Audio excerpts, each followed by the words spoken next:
Sitting on the park bench between Forrest Gump and Rain Man, it's the IGN Digigods. Now, please welcome two men who think life is like a box of chocolate-covered thumbtacks, Wayne Major and Mark Kaiser.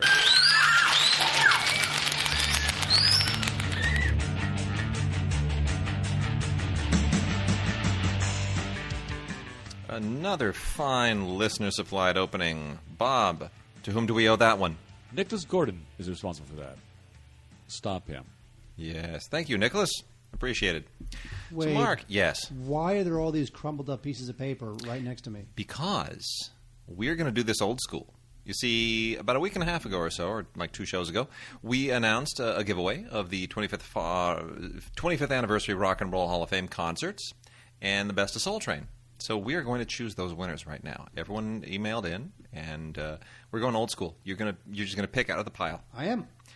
3 winners. 3. Yes. I'm doing it right now. This is for the rock and roll. Now, hold on. What? Hold on. Wait, what? Hang on. I already have the first one in my hand, my left hand right now. I know you do. So I just want to be ready to hear. Okay. This is our first winner of a Rock and Roll Hall of Fame DVD. Is there some sort of a drum roll that comes with this? Robert Morris. Robert Morris. Well, I can barely read your writing. Does that say Robert Morris? Yes, it does. It does. Yes, it does. Okay. Robert Morris. Robert Congratulations, Robert. Should I say the second one? Yes, hold on. That's Robert Morris of Washington, D.C. So we're sending one to the Beltway. Can I say the second one now? Yes.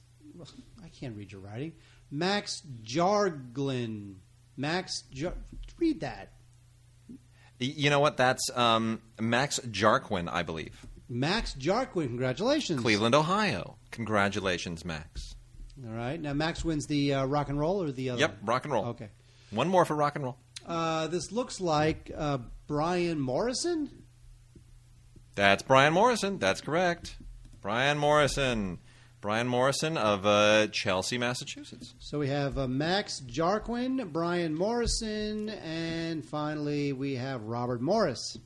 Yes. You guys win. Congratulations. You're the rock and winners. rolls. All right. Now the Soul Train. Soul Train. Here comes. Pretty exciting. Neil. Wait, come on. Neil Harvey. Congratulations, Neil. That was my next guest. Yes. Neil Harvey? That would be Neil Harvey of Roanoke, Virginia. Yeah. He's the only one that wrote us Soul Train. He actually enunciated it in text. Next we have Kevin Kane. Kevin Kane of Cambridge, Massachusetts. That's 2 DVDs going to Massachusetts. He says, my wife's having a baby. That seriously cuts into my Blu-ray and DVD money. Hook me up. Well, we're hooking you up. Finally, we have Jack Diamond. Jack Diamond. Congratulations, Jack. Jack also actually wrote Soul Train, all enunciated. Congratulations, Jack. Now, Wade, what am I supposed to do with about... Jack's here in California. He's in Burbank. Wait, I have 50 slips of paper. Just, what am I supposed to do with all this crap now? I don't know. Whatever. God. Well, anyway, thank you all for emailing us, writing us, Skyping us, Facebooking us, tweeting us. That's it. Atari 800ing us. You know, we have 2 more giveaways this week. What? Yes, we do. We'll get to it later. This week we have it? Yes. Why 2? Why don't we do one this week and save one for next week? Because both movies... Well, one of the movies came out last week, and the other one's coming out this week. Oh, you ruined everything. You know what? Honestly, one of them is only one... There's only one copy of this movie. Only one copy to give away. That's like a worst giveaway ever. Well, you know, they sent it to us for giveaway. We'll do this right off the top then. You know, this one's... there's not going to be much of a reason... Look, here's what I'm going to do for the giveaway with this one. The person who sends the first... Send us a limerick. You know, if you can send Wait, it's not worth the effort. For that movie, no one's going to send you anything. Yeah, I guess. We're talking about Fred the movie from I don't Nickelodeon. even know what that is. I don't either.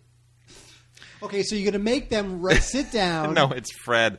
It's Fred in his first movie. You're going to have people sit there at work or at home, ignoring their spouses, to write a limerick to win Fred the movie. Well, you know, it's kind of... I figured it's appropriate because this all started on YouTube, you know.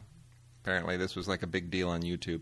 Anyway, this is one of those Nickelodeon original deals, and it's strictly for people who are probably about half our age, or a third our age. Anyway. No, this is Lucas Cruikshank playing Fred in his first movie, and it's one of those kind of teen romance things with people who just don't look like any teenager you've ever known or ever lived near. The only thing that's kind of cool about this is that John Cena's in it, which gives it a little bit of a grunge factor, but he's in everything these days, so maybe not. Anyway. But yeah, this is it's cute enough for a certain audience and a certain group. So sure. Here's what will happen. What? The first person to email us at any date or time. This guy started this was like a whole YouTube thing, and then it became a TV thing. There's a whole phenomenon to it. It's all about it on it. Okay. Dud. The first person to email us at gods@digigods.com. Yes. And put in the subject line, "Sure, I'll take any free DVD." Okay. We'll get Fred the movie. Sure, I'll take any free DVD. Okay. The first person to email us at gods@digigods.com. That's right. And put in the subject line, "Sure, I'll take any free DVD." That's it. We'll get Fred the movie. Yes. I just made that up. I'm fine with that. We should write that down because we're going to forget it. Oh, no. Believe me. Well, we have to say at the end of the show. Yeah. Sure, I'll take any free DVD. I'm writing it down because you're going to forget. That's fabulous. I wrote it down. There you go. Do we have any news this week? Why do you ask that when I don't have anything next to me that is even remotely a newspaper, a magazine? Here.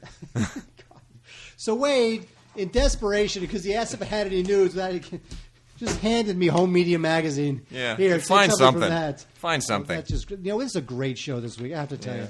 We're just cribbing news. I'll read some of our listener mail. That's a good call. Stephen Lackey. We love our listeners because they're sharp. Stephen Lackey says, first things first, Frozen, which we reviewed last week, did get a theatrical release. That's where I first experienced the film, and I just love it. How do you guys not have this information?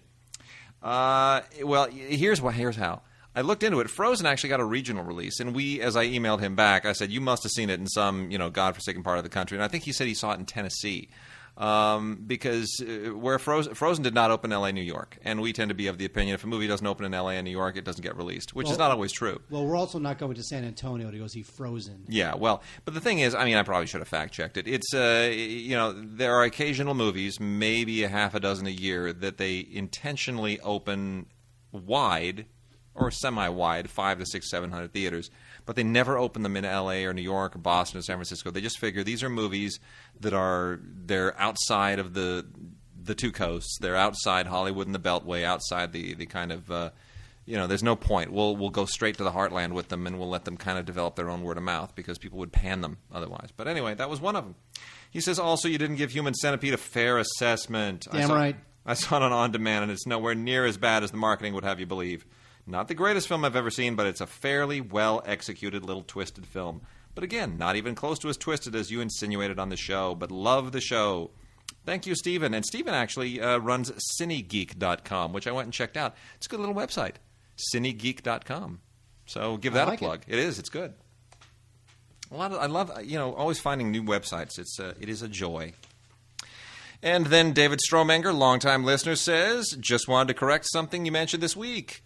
You said there's like 100 DVDs on Chris Jericho. There's never actually been a Chris Jericho DVD before. I know you guys don't care for wrestling, but all of us Jericho fans have been waiting years for this set. In the rare case you have a wrestling-related question, you can contact me. And he's right. I'm thinking of all of the compilation things, all of those like best fights of the year and all the compilation deals. There's tons of Chris Jericho in theirs. But it's true. That was the first one that's entirely, exclusively devoted to Chris Jericho. How dare you? I know. I blew it. Chris Jericho mixed up. I got it all wrong, man.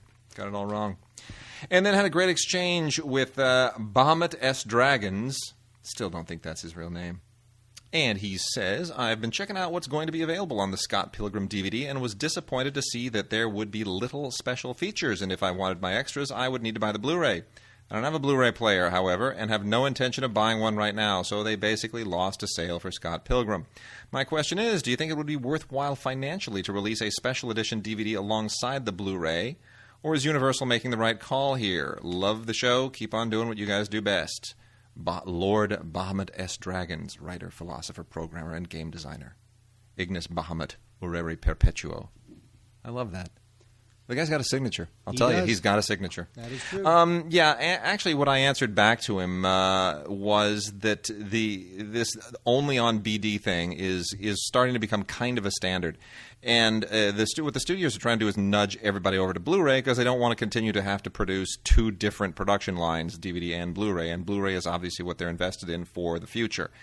And, I don't know if it's going to be a good idea or not. I think short term it's probably kind of stupid because you're devaluing DVDs when it's still sort of the dominant format. But I think eventually it makes sense nudging everybody to Blu-ray because that's your future.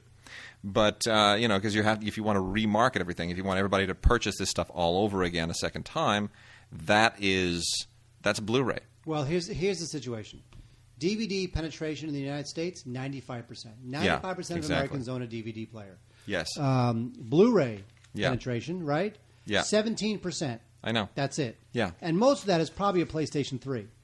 So, and that's why I'm saying short term, I think it's dumb because you have tons and tons and tons of people with DVDs who are going to keep buying them. But I think they feel like the more people get reliant on DVD, the less likely it is that we'll transition everyone over to Blu-ray when we want them to buy everything a second time at a higher price. We'll also not only transition them to Blu-ray, but transition them to Blu-ray 3D. Well, that ain't happening. Well, they're trying. They're trying, but that's dumb. I'm not saying it's smart. I know. All right, let's talk about some DVDs. Wait, isn't that why we're here? That is why we're here. So we'll jump right into it. Mark, may I talk about some documentaries? Is that nerdy? Only if they're good. There are some very good ones here. I'm gonna do a little personal thing here.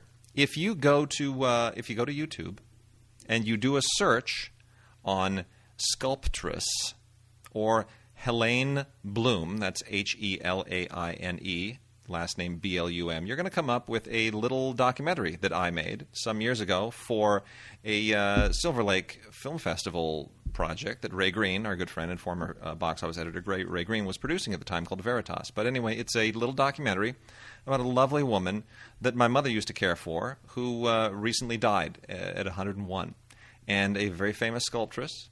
And she happened to be related to the man who is the subject of this next documentary, of the very, very famous Blum family, originally French. It's a French Jewish family, and that would be Leon Blum. Look at that. Leon Blum, France's first Jewish leader, the first Jewish prime minister of France. But he had been, the guy's life is phenomenal. This is Leon Blum, For All Mankind. This is from First Run Features. And I know that Helene used to talk about him quite a bit. And this is actually a really, really extraordinary story. Leon Blum had been a prisoner in Buchenwald and went on to become Prime Minister of France. And, considering that France itself has a bit of an anti-Semitic dark side in its history, this is really, really just a tremendously inspiring story. And it's all in French. But you got to check this out. It's only an hour long, but it is a great, great story about a remarkable man who, politically not always that popular, but his, regardless of where you stand with him politically, he was a remarkable figure in the history of France. So bravo for Leon Blum, and I have a certain personal affection for this story. I'm just saying. Mark, did you ever see this director's Life Behind the Camera?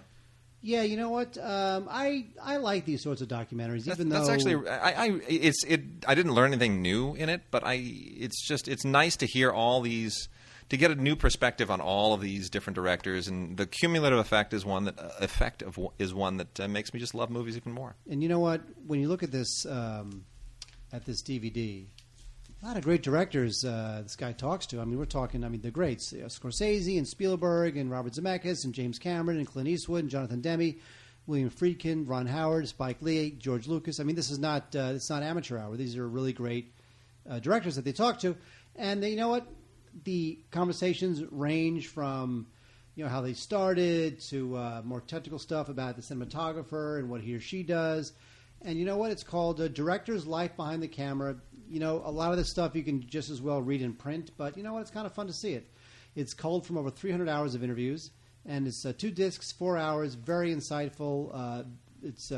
You really learn a lot about the art of directing from directors, Life Behind the Camera. Yep, and it isn't just fluff. There's some real meat in this movie. Real good meat about filmmaking and very insightful stuff. The documentary Babies I made fun of before I even had a chance to see it. I made fun of this thing. I hadn't even heard of this, and my niece sent me an email saying, "Have you heard of the movie Babies? When's it coming out?" I said, I don't know what you're talking about. And I went and I looked at the trailer, and I thought, yeah, I'll be missing that one. It turns out it's actually a really good movie. I thought, oh, this is just going to be some sappy movie about, look how cute they are. If you give a baby a rattle, it's just a cute little baby. Stupid babies. And yet there's no way I'm going to sit through 2 hours of that. But that turns out it's actually not what it is. This is almost more along the lines of some kind of a Michael Apted film, a 7-Up, 28 Up, 35 burp up. Burp Up. Throw up. It's really fascinating. It tries to it's really almost like a study of, does it matter? Are babies all the same? At what point do they become different? And if you look at babies from 4 different cultures, which is what they do, they basically study babies from 4 totally different parts of the world: San Francisco, Namibia, Mongolia, and Japan. And it's really intriguing. You learn an awful lot, not just about babies, but about culture, about nurture, and just the entire philosophy of child rearing all over the world. I actually learned quite a bit. And it's on Blu-ray too, and it's really good on Blu-ray. It's a very well shot doc. So I would say Blu-ray over the DVD if you have a chance. Did I ever tell you about the time that I was at our good friend Norman's Malibu beach house? And he had a baby in front of you? And he had just had a kid. Yeah. And the kid was really cute. So I looked at the kid and I said, "Stupid baby." And I hit the mic. That's a good one. I said, "Stupid baby." And I said that right in front of the baby's mother. That went over well, didn't it? It did not. That went over the opposite of well. Howard Zinn is a famous. He's a historian. He's an activist. He had an amazing life. He died in 2010. Yes, hey, he this did. is 2010. What? You know what? He was a labor organizer, and he served in World War II. He became this kind of like this academic rebel, and he was really into civil disobedience and. During the 60s and the 70s, and he had an amazing life. And if you want to learn about this guy, check out this documentary, Howard Zinn, You Can't Be Neutral on a Moving Train. Mm-hmm. And it's really good stuff. I mean, this guy, look, he was a total progressive, right? So really, if you're a progressive yourself, this might be someone who you probably already have heard of. And if you aren't, then he'll be your bête noire. But watch it anyway, because he is a significant figure. He is in that world. He totally is. Yeah. So this is a very good documentary and narrated by Matt Damon, and it's good stuff. Noam Chomsky liked it. You know what that means? Yes, exactly. Noam Chomsky, by the way, is nuts. Yeah, he is kind of. One of the bigger documentaries of the year to come out was Casino Jack and the United States of Money. This is an Alex Gibney film. Alex Gibney did Taxi to the Dark Side. He's a very good documentary filmmaker. Which is an awesome film. He's Taxi to the Dark Side was great. Yeah. This one, Casino Jack and the United States of Money, this is all about Jack Abramoff, the lobbyist, and how he sort of developed from kind of just a typical GOP functionary into this disgraced figure who was considered like symbolic of all that is wrong in Washington.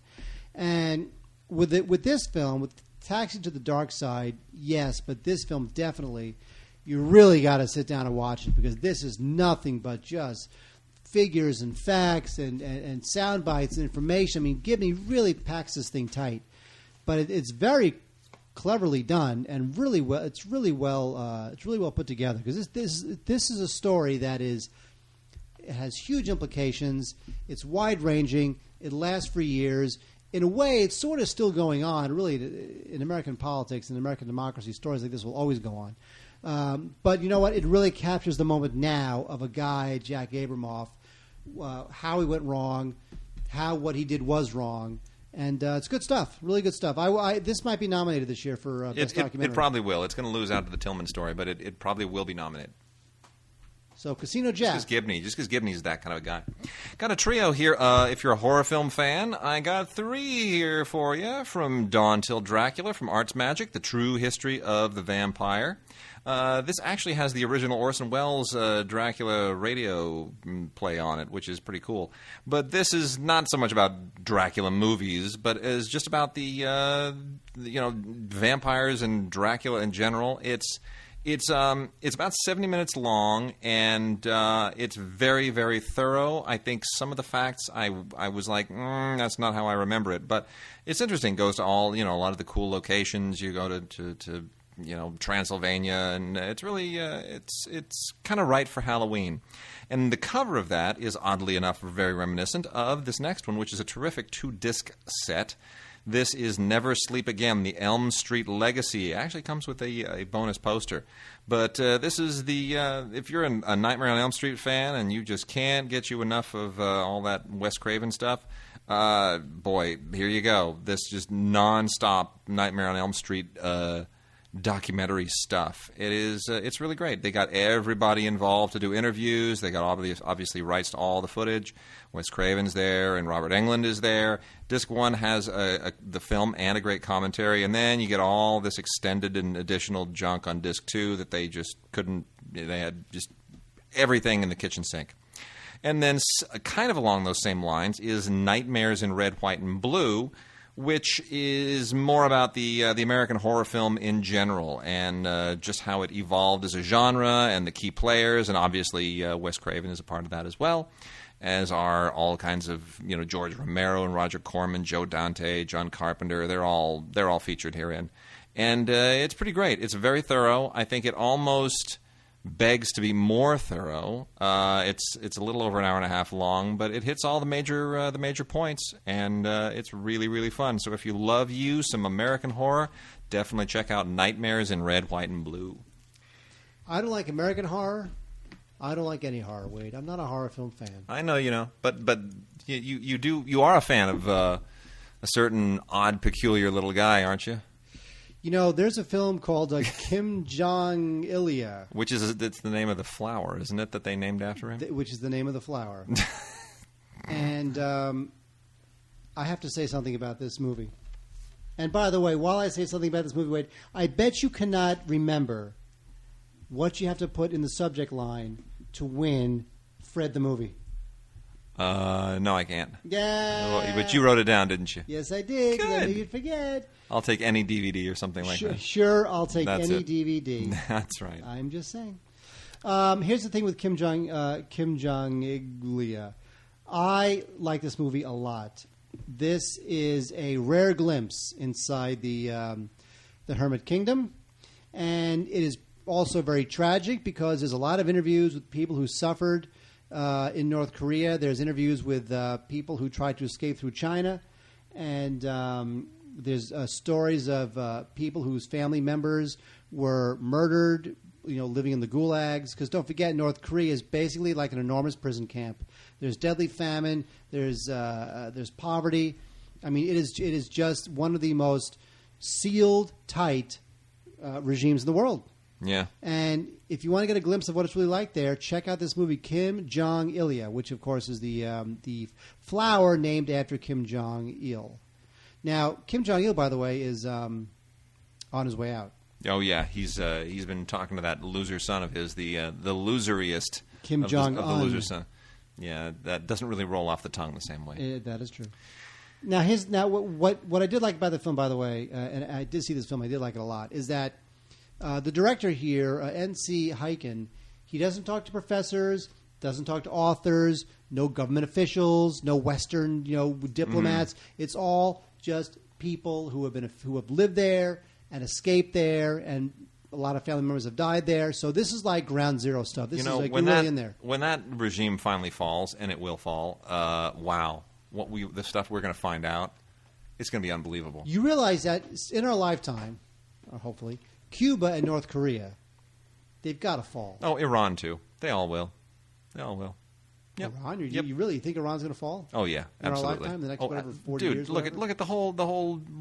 It was almost a revolution just this last year. That's true. That place is brewing. And if you live in Los Angeles, you undoubtedly know a lot of Persians because after the 1980 revolution or the 79 revolution, whatever it was, they all came here, and they're not happy people. I mean, they're like the Cubans in Florida. They are just itching to go back and kick some butt. So. Anyhow, this is a really interesting doc by Jesper Wachtmeister. Say that again, Mark. Okay, wait, honestly.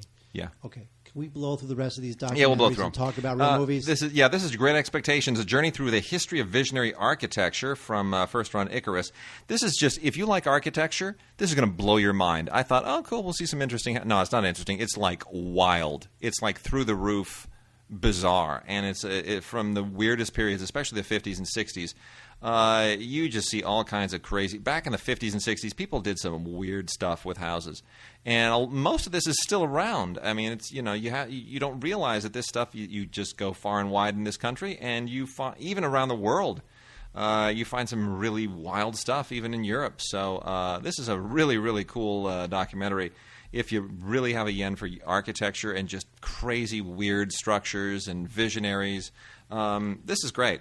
So check that one out. It's probably not that easy to find on the rental shelf. So go on and find it online and buy it. Wait, keep talking. Get rid of all these. All right, finishing up the last ones. As far as great artists are concerned, Archimboldo is a documentary from Micro Cinema, which is about the work of Giuseppe Archimboldo, who lived in the 16th century and is still one of the great visionary painters of all time. This is fascinating. I never knew this guy existed. Now I'm dying to go to all the museums where his stuff is at. And then Soundtrack for a Revolution. This takes an entirely different spin on the civil rights movement, the civil rights era. Lots of great interviews in here. It kind of looks at it through the eyes from a musical standpoint, and amazing performances on here. This is really, really awesome. If you love music, and if you love music kind of given a historical spin, it's really a very unique and original documentary from Docurama.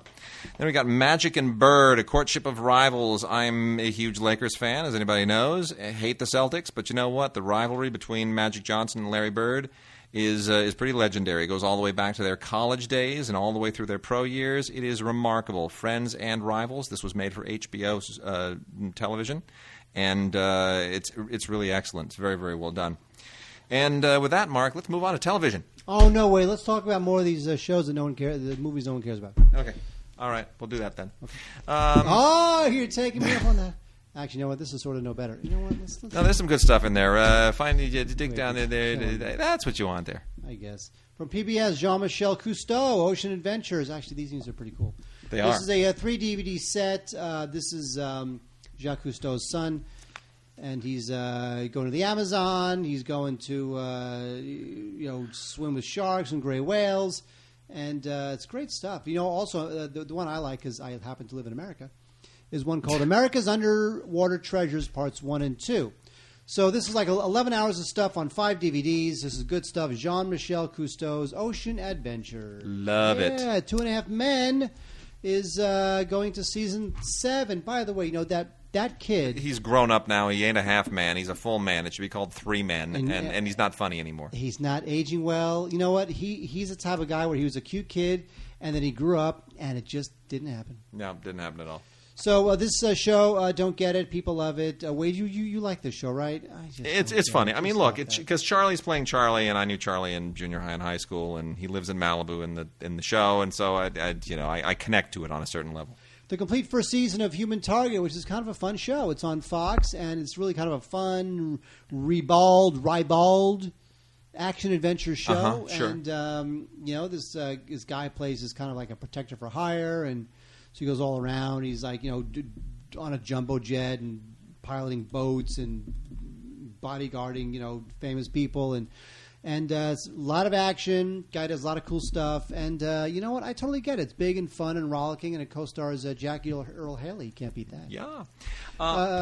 Go ahead. I'm just going to blow through all these, Wade. Well, this one's important. Oh, that is important. Yeah. So you want to do Night Court? Is that more important than mine? I'm going to do Night Court in 5 seconds because that one's more important. Okay. Complete 4th season of Night Court. Well, thanks, Bull. No extras. Yeah, it's Night Court, for crying out loud. That's hysterical. Tim and Eric? Tim and Eric Awesome Show, Great Job, which is one of those Adult Swim cult shows. I think this show is twisted, just like all the other Adult Swim stuff. And there's a lot of funny episodes, 10 episodes total, also some extras, which are really cool. And there may even be some Easter eggs, maybe. You don't hear much about Easter eggs on DVDs anymore. No. But by the way, watch out also, folks, because this DVD is a little on the blue side. Ooh, yes. All right. I think I may have talked about this on the show before. How back in the late 60s, early 70s, there was a change of the guard at CBS television, and a rather bold move was made, which was to cancel all of these rural shows that were at the top of the ratings, like Beverly Hillbillies and Mayberry RFD and Green Acres and all the rural shows, because they were at the top of the ratings, but all the people they appealed to, they like farmed and grew their own stuff, so they didn't care who was advertising on a show. They weren't going to go out and buy anything, and advertisers were saying, "Sorry, we don't care if like 1 million people watch the show. There are 1 million people who are not going to buy our stuff. We need people watching who buy." So they canned all those shows and they replaced them with things that appeal to people in the cities, like the Mary Tyler Moore Show and MASH and All in the Family. Well, we're going to talk about All in the Family and Mary Tyler Moore Show here for a second. All in the Family, finally, the complete 7th season is out from Shout Factory.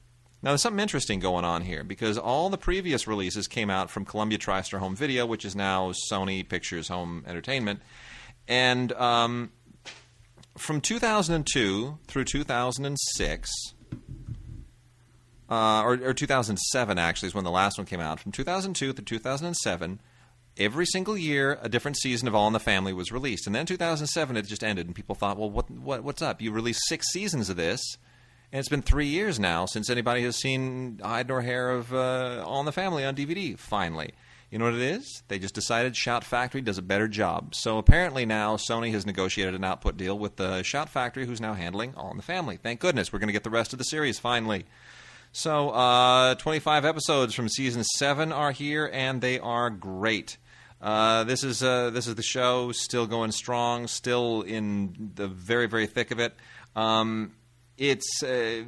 There's some pretty intense episodes here, and I got to tell you, I think this show was strong right up until the very, very end. Archie Bunker's Place and Gloria, the 2 spin-offs afterwards, not so strong, but this show, absolutely awesome. So let's celebrate All in the Family finally back in the DVD running. I agree. And the Mary Tyler Moore Show had some long gaps between some of its seasonal releases. This is still being released by Fox, and we now have Season 7.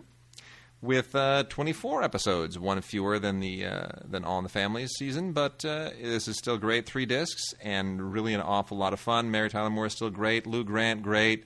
Boy, Ted Knight, man, what a talent! I love it. It's the best. Ted Baxter, just the best of all time. That shows the reason I wanted to work in TV. I know. Well, Mary Tyler Moore is the best. Period. So good.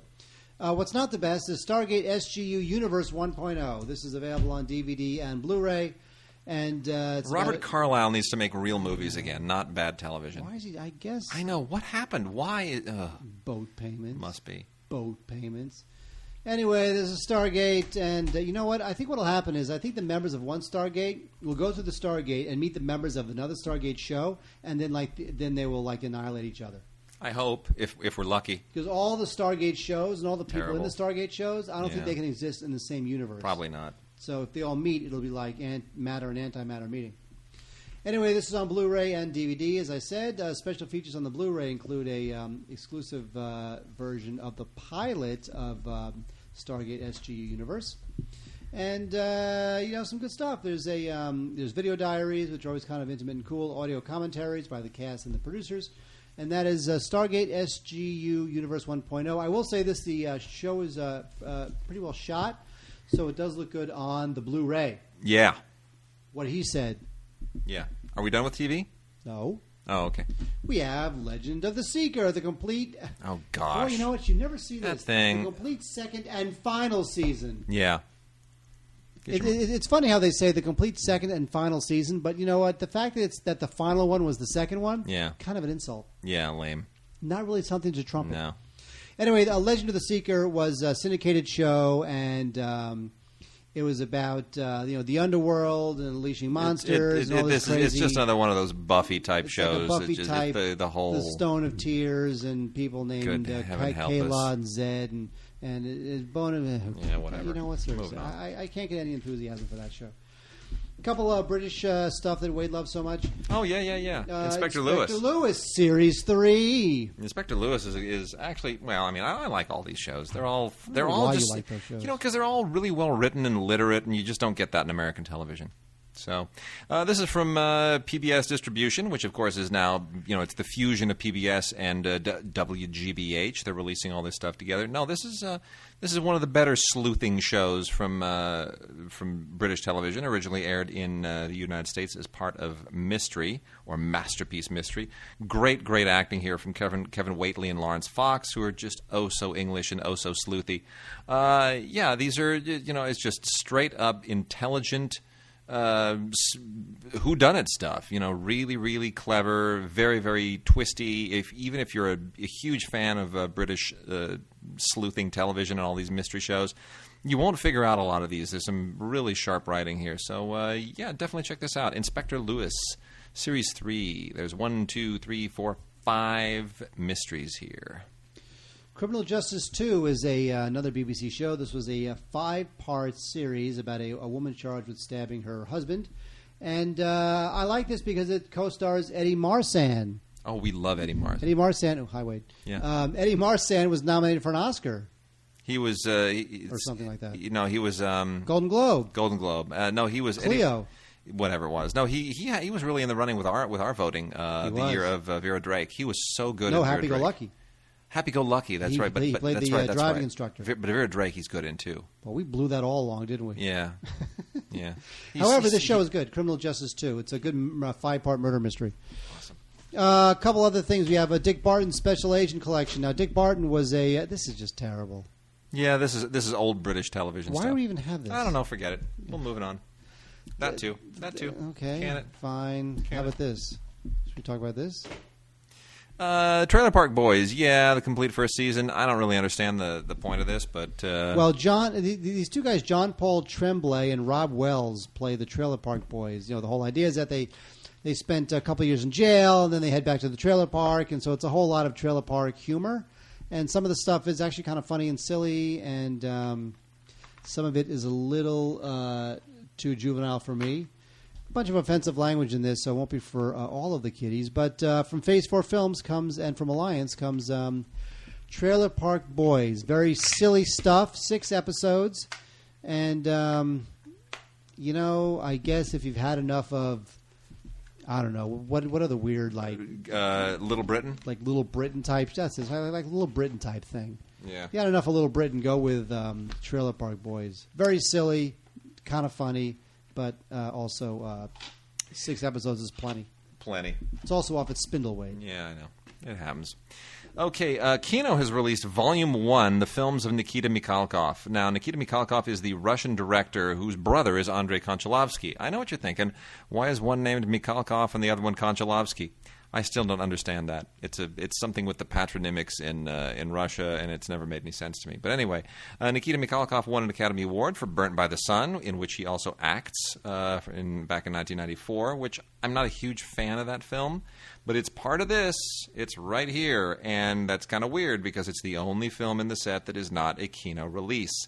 So they cut a deal with Sony Pictures Classics to include Burnt by the Sun so that they could then have a way of getting people to buy the other 4 films here, which are far less well-known and far less of a big deal. They include 1976's A Slave of Love, 1979's 5 Evenings, 1980's Oblomov, and 1983's Without Borders. All the films are good. None of them are brilliant, in my opinion, but Oblomov is really, really interesting. It is based on a 19th century novel, and I was not familiar with the novel or the story, but it actually is contextually very, very interesting. It's long. It's like 2.5 hours long. But Oblomov is a very, very interesting film. What's particularly cool is that all of these are shot 1:37. 1:37. 1:37. That's the Russian aspect ratio. Not 1:33. No, 1:37, babe. Take it or leave it. The one thing I don't like is that this is Volume 1, which means they're going to do more Mikhalkov films, but yet they're all in regular full-size keep cases. Boo. Boo. You should be slimlining these, Kino. You got to, and you know how to do it. They've done a lot of repackaging of their stuff slimline. They should have slimlined all this, but I don't think they were able to convince Sony to Slimline Burnt by the Sun. That's what I think the problem was. Boo. Now, wait, why are we talking about this when we have another giveaway? Okay. You want to get to that giveaway right now? Well, the show's like half over. Yeah, okay. We already have one giveaway, and that giveaway, of course, is Fred the Movie, by far the worst thing we've ever given away. And if you'd like it, email us at gods@digigods.com and put the words, "Sure, I'll take any DVD." Actually, we might have said, "I'll take any free DVD," but you get the idea. "Sure, I'll take any free DVD," and we will send it to you. This is what we're giving away. What is that? And you're going to send us, we're going to take emails. Actually, send us emails as soon as the show posts. We will take them until midnight Thursday. Any emails timestamp dated after midnight Thursday, you're no longer in the running. So midnight Thursday, Last of the Mohicans, Director's Definitive Cut. That's right. What? That's right. Yes. You betcha. We are going to give away 3 of these. And just send us just put Last of the Mohicans in the subject, Last of the Mohicans, and send it to gods@digigods.com anytime up until midnight Thursday, and we'll do a random choosing just like we did today. We'll do a little random pick next week. And here's the thing with Last of the Mohicans. I love this film. And please include your address, by the way, in the body of the email. Include your address. I love Michael Mann's Last of the Mohicans. Might be my favorite Michael Mann film. I thoroughly, thoroughly enjoy it. He did all kinds of crazy stuff here that shouldn't work, like he hired Trevor Jones to write the score and then grew unhappy with it, and then hired Randy Edelman to write more music, and you've got sort of 2 halves of a great score by 2 different composers who are nothing alike, and yet all the Randy Edelman stuff and all the Trevor Jones stuff, it works. Somehow it works. It's just... that should never have happened, but it did, and it's fine. This is the absolutely terrific. Daniel Day-Lewis is great in this. I love how he doesn't say Kentucky. He says Kentucky through the whole movie. Everything about it is great. Wes Studi is utterly evil. Madeline Stowe is not dull like she usually is. It's really great, and it's terrific on Blu-ray, but here's the thing. Director's Definitive Cut, this is a different cut. He's done now 3 cuts of this movie. He can't make up his mind. There's the cut from the film, like the theatrical cut, which was on Laserdisc. Then there was the DVD cut, which took out a bunch of stuff that was good and put in some other stuff that wasn't so good, and a lot of people got really pissed off about that. And now he's done another cut that isn't. There's still some stuff missing and some other new stuff, and it's I'm losing track. I just want the original cut, but we're never going to get it because it's Michael Mann. But there's a commentary here, which is perfectly fine, and a featurette, and other than that, it's very, very short on extras, but quite well transferred, I have to say. I usually have problems with 20th Century Fox's Blu-ray transfers. But this one's not. This one's pretty sharp. This one's really, really good. So we're going to be giving away 3 of these. Just email us at gods@digigods.com. Put Last of the Mohicans in the subject, your address in the body, and we will do a little drawing next week. Look at that, Wade. Last of the Mohicans. Makes up for Fred, huh? Last of the Fred. Yeah, Last of the Fred. All right. Don't talk about those. I'm not going to. I got some foreign stuff here. Thank you. Yeah. Some good foreign stuff, and then we'll jump into the other A-list stuff. We got a fabulous Criterion here, Criterion Blu-ray. Ingmar Bergman's The Magician. I know. A lot of you think Ingmar Bergman's all boring and stuff, but this is beautiful. This is one of the most beautiful black and white films you'll ever see from 1958, with Max von Sydow playing a magician. But a magician who may or may not be a fraud, and that's what this is all about. This is, Ingmar Bergman was a man who had all kinds of religious issues with faith and whatnot because his father had been a minister, very strict minister, so you find all kinds of very, very interesting existential dilemmas in Bergman's films that are all a product of his religious upbringing. And this is one of the more compelling ones, and you really, really just, you're so immersed in this fascinating, beautiful world, and it is a wonderful, wonderful transfer. Great extras on here, a 1967 interview with Ingmar Bergman. Very, very truncated, but he gets the point across. There's a visual essay by Peter Cowie, who really should have done a commentary. I'm not quite sure why he didn't. He's done great commentaries in the past. And then there are some extraordinary audio interviews. There's with Bergman talking to Olivier Assayas and Stig Bjorkman. How about that, huh? Flirtin'. Yeah. Flirtin'. Olivier Assayas talking to Bergman. And then you obviously get all kinds of great stuff in the booklet, which just is always a pleasure. So you got to check this out. This is just wonderful. The Magician, Ingmar Bergman on Blu-ray. And Sex and Lucia, which is a film that is very, very beloved by our friend Tim Cogshell. Tim loves Sex and Lucia, and I actually like it a lot. It's super erotic. It's by Julio Medem, the Spanish filmmaker. This is on Blu-ray from Palm, and it's really well photographed. I think I like the film a little bit less than Tim does, but I like it. I enjoy watching it just because, not because it's overly erotic, but because it's just really, really well photographed. Very, very beautiful, and especially beautiful on Blu-ray. So that's another recommended film. I don't know if I would agree with Jim Schwede, who called it one of the most erotic movies ever made. Remember Jim Schwede? I do. This is Jim Schwede with Jim Schwede on film. Yeah. What happened to that guy? I don't know. He's cooking burgers. He went the way of most film critics. Yeah. Cooking burgers. Yeah, cooking Chopping broccoli. And then last among the foreign language stuff is Coco Chanel and Igor Stravinsky by Jan Kunin. I got to say, it's funny that two Coco Chanel movies come out within like a half a year, 6 or 7 months of each other. Coco Before Chanel, great movie. Written and directed by a woman. Very insightful into... Whoa. What? Women are directing movies now? Yeah.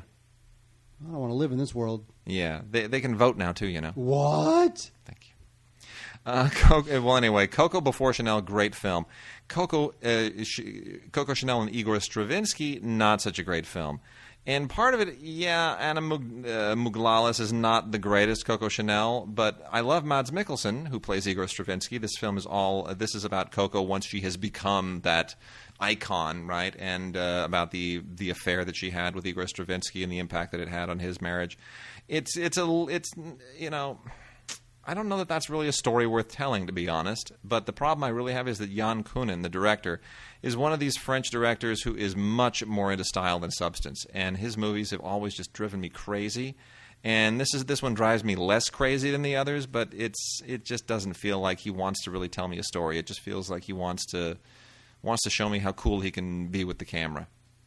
And he just hasn't grown much for me as a filmmaker. But that being said, it's not terrible, and if you did like Coco Before Chanel, maybe this is a nice double feature. It'll help you sort of appreciate, you know, why the other film is even better.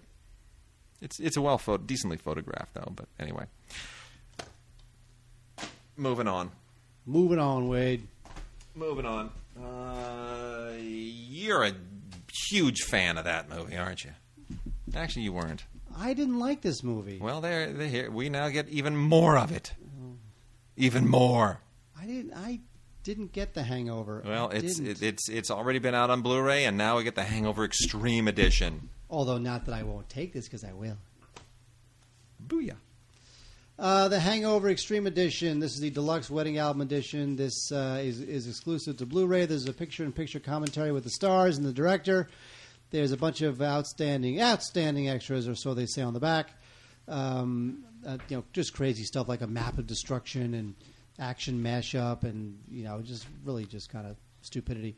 But this includes a full-color 28-page wedding photo album, which is basically, I believe, the photos that were over the end credits. They actually had photos of the wedding of the weekend. I think it's a lot of them are from that. But anyway, I didn't find The Hangover all that funny. I think the reason I didn't find it that funny was because I had taken a date, and she was kind of refined, and I had missed the screening, so I had to go pay for it. And at that point, everybody was loving this movie, so I couldn't wait to see it because I love Zach Galifianakis, and I heard it was great. And I see it with this really refined woman, and I'm just like horrified. I'm sorry. It's true. I'm sorry. So anyway, Hangover, of course, soon is a Hangover 2. Anyway, regarding Blu-ray, do you need it on Blu-ray? I mean, come on, guys, it's The Hangover. You don't, but there it is. So just get it on Blu-ray. Get it over with. You know what else is on Blu-ray? What? The Exorcist, extended director's cut, and the original theatrical version. And I got to say, I don't like the extended director's cut. I don't. The original theatrical version, that's all I need. I want the original film, but at least they have the good sense to put it on here, unlike George Lucas, who will never give us the original Star Wars ever again, bum. And we hate him. Hate him. He's going to have to die before we get that, you know. And then he'll probably have, like, Leon Vitali looking after his estate and forbidding anybody from ever seeing the original Star Wars. No, actually, George Lucas's goiter will somehow lord over. He's like a billionaire. Get that thing. If you can't work it off, then you get it cut off. For crying out loud. Jeez. The hell? Okay, well, here we go. We got 2 discs here. The extended director's cut from 2000 is on disc 1, and the original cut is on disc 2. And this is in one of those Warner-style Digipack Blu-ray booklet deals. I like those, actually. Yeah, I kind of do, too. They feel like you're getting a little bit more value, even though you're not really. There's a brand new 3-part documentary on the movie here, which is really, really, really fascinating. It goes into every imaginable detail, and you combine that with the William Friedkin commentaries on both cuts, and then another commentary by William Peter Blatty, who's completely out of his mind, and then the 1998 documentary. And honestly, you could spend 2 days just watching the stuff on these 2 discs, just on and on and on and on. You'll be freaked out. You won't want to get near any child ever again. You know what? This will undo everything that the documentary Babies does. Yeah. I think The Exorcist is a great film, but it is not great in the same way it was great back then. True. I don't think. I mean, how scary is the film really in 2010? It's not. But neither is Psycho. Right, but it's a great film. But it's great for different reasons now. But I actually trace the beginning of the blockbuster era, to The Exorcist, because The Exorcist was the first film that people actually waited around where there were lines around the block. You remember that? There were no lines around the block for movies. Maybe from Gone with the Wind, but throughout the 60s, people didn't wait in lines around the block. Not even for Sound of Music or Dr. Zhivago. No. But The Exorcist, there were lines around the block. And then next thing it was, Jaws, and then Star Wars and E.T., and before you know it, it's just every blockbuster. The thing with Jaws is that I think Jaws changed the way that studios looked at those sorts of movies, whereas The Exorcist was just a popular film. Exactly. Wes Anderson always releases his stuff through Criterion, and the Blu-ray of the Darjeeling Limited is out for your enormous enjoyment. I am not a fan of this movie. I think Wes Anderson is really overrated. I think he's become far less interesting as time goes by. I just don't get the point of this film. I think he's lucky that it gets the Criterion treatment. Obviously, he and Criterion have some kind of an arrangement. But Mark, do you have any appreciation for this? Yeah, obviously not. Look, I mean, he's really hit and miss. As you know, I loved the puppet thing. What's it called? Fantastic Mr. Fox. Yeah, loved it. Did not me. like Steve Zissou. Yeah. Did not like this. Loved Royal Tenenbaums. Loved Bottle Rocket. Owen Wilson, Adrian Brody, and Jason Schwartzman are the trio in here, and gosh, it's so obvious about its metaphor. Life is a journey. It tries too hard. So I don't know. I can't recommend it, but it's on Blu-ray. If you're a Wes Anderson fan and you think I'm crazy, we all think you're crazy. Yeah. I got a trio of films here that are on DVD and Blu-ray. I'll blow through real quickly so Mark can start to wrap us up. The Oxford Murders is not necessarily worth checking out on Blu-ray, I don't think. What this really underscored for me was how badly some people in this business really need work now, like Elijah Wood and John Hurt. 2 fine actors, but Elijah Wood has kind of outgrown being a hobbit, and John Hurt is too old to play the really cool parts that he used to play. There's nothing special about this. This is just it's basically a murder film. It's like an episode of Law and Order that just happens to take place at Oxford, and it's decently done. Alex de la Iglesia, who directed it, is competent, but I would rent it if anything. The Blu-ray is perfectly acceptable, but the DVD is acceptable as well. And then we have I Am Love, which I'm going to recommend on Blu-ray. This film was in theaters for about 18 seconds. This is a wild film. This is a wild film, and I thoroughly enjoyed it, and I'm kind of amazed that I enjoyed it. I didn't expect to. This is a really interesting Italian film with Tilda Swinton, and I almost don't even know how to describe this film, because it's about this really wealthy Italian family and how it kind of comes apart at the seams. And it's really interesting because when it starts, it's done very old school, right? The opening titles are like a film from the 1960s. And you get, they have the little parenthetical brackets that they used to have in the 60s where they should, it's got all that kind of, it's got a graphic look and the music is very melodramatic. And it says to you, this is going to be a movie that harks back to Italian movies from the early 60s. And it does, and it's really interesting. And Tilda Swinton is just phenomenal in it. Really interesting film from Magnolia. So it didn't do any business in theaters, but get it on Blu-ray. It's just it's really cool. I agree. It is hugely florid. It just emotionally way over the top. But it works. But they know exactly what they're doing. Yeah. Totally. And then lastly, we've got a thing here called Sandman, which is the stupidest title ever. They have to put Sandman in brackets so that you know that's the title because the way they spell it is S&MAN. Which almost looks to me like S&M Man. That's what they want you to think. I know, but it's whatever. The wordplay doesn't work anyway. This is sort of silly. This is it's a kind of a cheesy horror film, and it doesn't really give you anything new. It's got a couple of audio commentaries on it with the director, whose name is J.T. Petty. I don't know. It just doesn't work for me, and this is also from Magnolia. If you're, this is like the new age horror that a lot of people are getting into, and I don't get it. Wade, let me tell you something. Huh? Troll 2. Oh, jeez. Troll 2 is routinely named one of the worst films ever, if not the worst film ever. In fact, there was a documentary earlier this year called Best Worst Movie about the making of Troll 2. Now, you know what? If there was a DVD, if there was a Blu-ray combo of Troll 2 and Best Worst Movie, I would say buy it twice. However, this is just a Blu-ray of Troll 2. Now, does Troll 2 deserve to be on Blu-ray? Oh, yeah. Oh, yeah. Good stuff. But Troll 2 is just hilariously bad. Put it on Halloween. Get a good laugh. Put it on, repeat for your Halloween party. Oh yeah, baby! And it's just good stuff. Also, as we're getting closer to Halloween, we have 30 Days of Night, Dark Days. This is the DVD and a Blu-ray combo pack. This is the sequel to 30 Days of Night. I think these movies are pretty stylish. I'm a little tired of the whole vampire thing. Danny Houston. You love Danny Houston. We hate Danny Houston, but he's not bad in this, I gotta say. We really do. But the vampire thing, it's getting old. Yes, I agree. So that's 30 Days of Night, Dark Days. That is the sequel to 30 Days of Night. And also the 30th anniversary of one of the great bad horror films called Maniac. They came out with a lot of these back then. It's Alive and Maniac and this is about a guy who's he's very disturbed. He's had these unspeakable childhood abuse. So he grows up and he winds up stalking the streets. He becomes of New a York. maniac? He becomes a maniac. Yeah, there you go. And by the way, there was also, don't forget, Maniac Cop. Oh, yeah. Yeah. Now, on the other side of the quality divide, we have the Oscar-nominated animated feature, The Secret of Kells. Oh, our friend Charles Solomon just goes nuts for this movie. This and movie... It's good. It is good.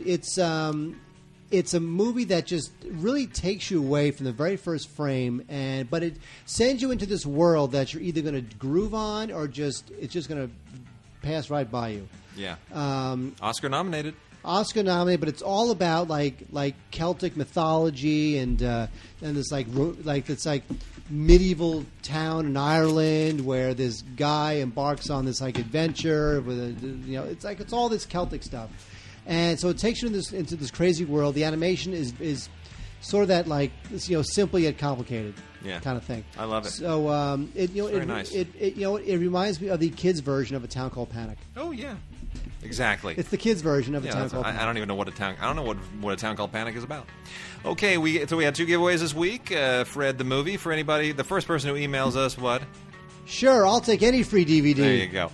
And then we'll be taking emails until midnight Thursday night with Last of the Mohicans in the title. We'll do a drawing next week for the 3 lucky winners.